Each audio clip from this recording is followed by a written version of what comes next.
saya Amin. Saya adalah pengumpul video game. Saya start mengumpul video game sejak daripada kecil. Saya bermula dengan computer game lah, mostly PC games. Until I was 18 to, I think it was 18, baru saya start collect console. Dan I've been collecting ever since lah.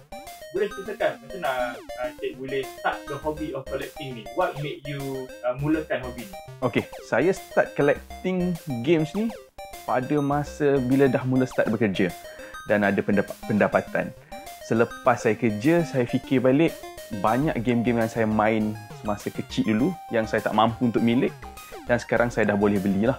Saya start dengan small collection dengan siri pertama saya, Metal Gear.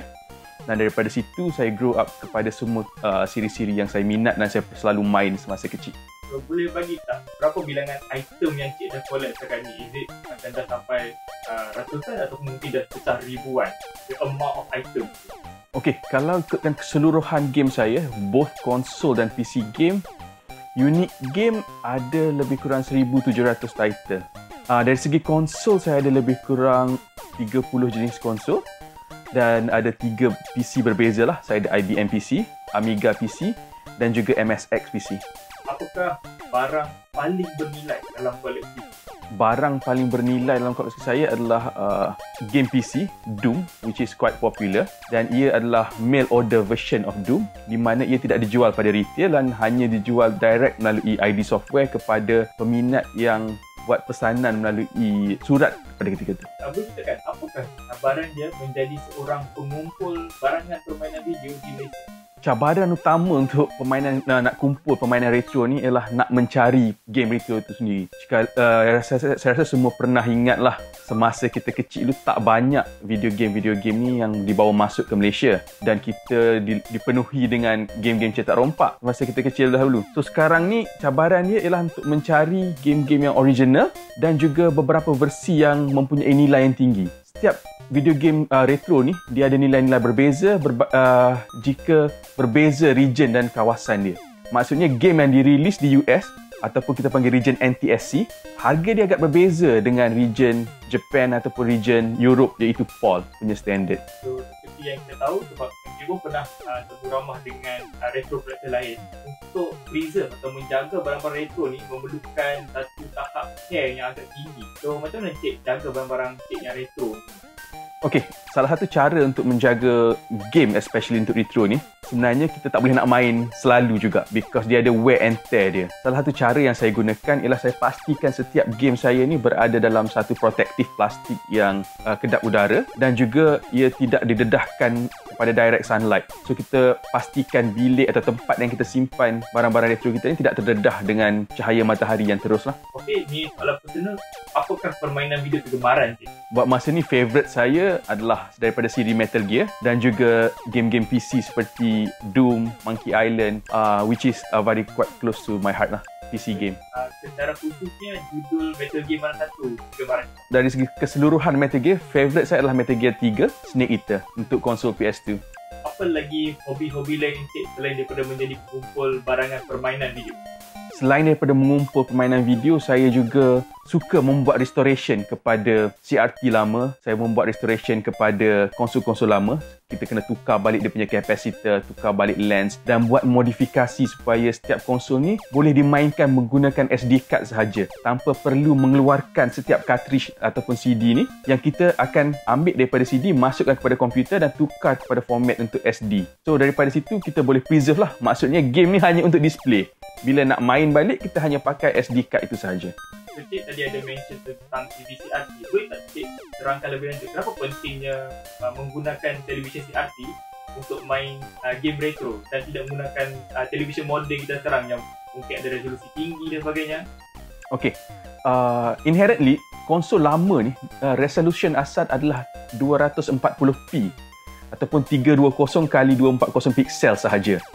Jadi, signal yang dihantar daripada setiap konsol ni adalah menggunakan signal analog. Jadi kalau biasa kita ingat dia ada 3 warna, kuning untuk video, merah untuk left dan putih untuk right untuk audio. So daripada situ, setiap konsol ni juga dia ada output yang lebih tinggi yang kita panggil RGB menggunakan kabel SCART, iaitu satu standard kabel untuk di Europe, dan setiap konsol ni juga boleh dimodifikasi untuk menggunakan RGB. So RGB merupakan tahap tertinggi untuk setiap konsol retro untuk dipaparkan pada resolusi yang asal seperti mana developer ataupun pembuat game itu sendiri melihat game itu. So kebanyakan retro gamer mempunyai objektif untuk memainkan game retro mereka dalam tahap yang tertinggi, dan CRT adalah TV yang terbaik untuk kita gunakan kerana resolusi dia bersesuaian dengan game retro. Terakhir, apa nasihat cik untuk mereka yang nak jadi pengumpul juga ataupun macam baru mula berjinak dengan hobi menjadi seorang kolektor? Mungkin ada komuniti online diorang boleh sertai untuk dapatkan nasihat dan sebagainya. Apa advice? Okey, nasihat saya kepada mereka yang nak memulakan hobi mengumpul video game, mula dengan game yang kita minat dan kita mempunyai memori ataupun attachment dengan game tu semasa kita kecil, kita ada pernah main sebelum ni ke game yang kita betul-betul minat, dan start daripada game yang awal yang berkaitan dengan series yang kita minat itu. Sebab bila kita dah kumpul something yang kita minat, kita punya drive untuk dapatkan game tu lagi kuat lah. Follow juga jenis-jenis game yang mempunyai nilai jual balik yang tinggi ataupun resale value yang tinggi. Resale value game ni dia berkait dengan jenis-jenis game, genre game tu sendiri, atau juga region game tu dikeluarkan. Selalunya game daripada region US ataupun kita panggil NTSC mempunyai nilai harga yang lebih tinggi daripada region PAL, Europe dan Australia. Satu lagi nasihat saya ialah untuk memulakan koleksi video game ni, pastikan kita mempunyai tempat untuk menyimpan ataupun preserve dia, sebab old electronic ataupun old games ni dia agak fragile lah dan memerlukan penjagaan rapi.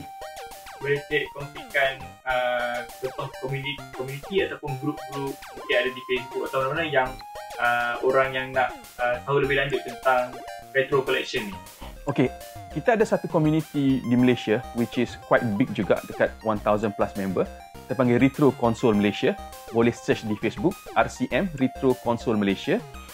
Facebook group ni kita adalah tempat yang kami pengumpul-pengumpul Malaysia berkongsi latar belakang, berkongsi teknik-teknik untuk permainan retro, kita berkongsi mana nak dapat, berkongsi apa koleksi kita berkongsi juga pengetahuan kita mengenai game-game retro ini. It's a very good and fun community, and kita jemputlah aluk-alukan siapa yang ingin berjinak dalam hobi retro koleksi ni untuk join grup kami. Apakah macam reaction atau support daripada family tentang collection ni? To be honest, saya start video game pun dengan support dan family yang begitu kuat. My dad himself daripada kecil lagi tidak pernah discourage saya untuk bermain komputer ataupun video game. At that time, bila video game yang dianggap seperti satu benda yang membuang masa, my dad has a vision ataupun dia mempunyai pandangan yang agak jauh yang menentukan bahawa dia membiarkan saya main komputer. Sebab dia tahu, sebab especially untuk PC game, dulu-dulu ia boleh memberi pengetahuan tentang komputer itu itself. Sebab it's not easy to actually play a game, especially dengan komputer. Kita perlu install, kita perlu configure, kita perlu buat banyak konfigurasi pada komputer sebelum dapat main game tu. What I can say is, the career that I built today started from there. It started from me playing the games on the first MS-DOS 3.0. From there, it get me to where I am today lah. Daripada semua konsol dengan game yang ada, apa yang paling susah, macam yang paling kiranya dia journey nak dapatkan konsol atau game tu paling susah nak yang experience lah? Okay, yang paling susah saya nak dapatkan adalah Metal Gear pertama untuk konsol MSX, which is actually Hideo Kojima first game yang untuk Metal Gear tidak dibuat untuk konsol, dia dibuat untuk sejenis komputer di Jepun yang dinamakan MSX. Dan konsol, disebabkan saya adalah peminat Hideo Kojima, saya cuba untuk mencari video game yang asal yang pertama, yang Metal Gear pertama yang dibuat oleh dia lah. So itu yang paling susah. So I had to travel to Japan, and di Jepun juga ada a few place juga yang saya perlu carilah. It's not easy jugalah to cari benda tu di Jepun. Terima kasih Main Game On. kerana sudi untuk datang ke rumah saya untuk saya kongsikan koleksi video game saya kepada semua.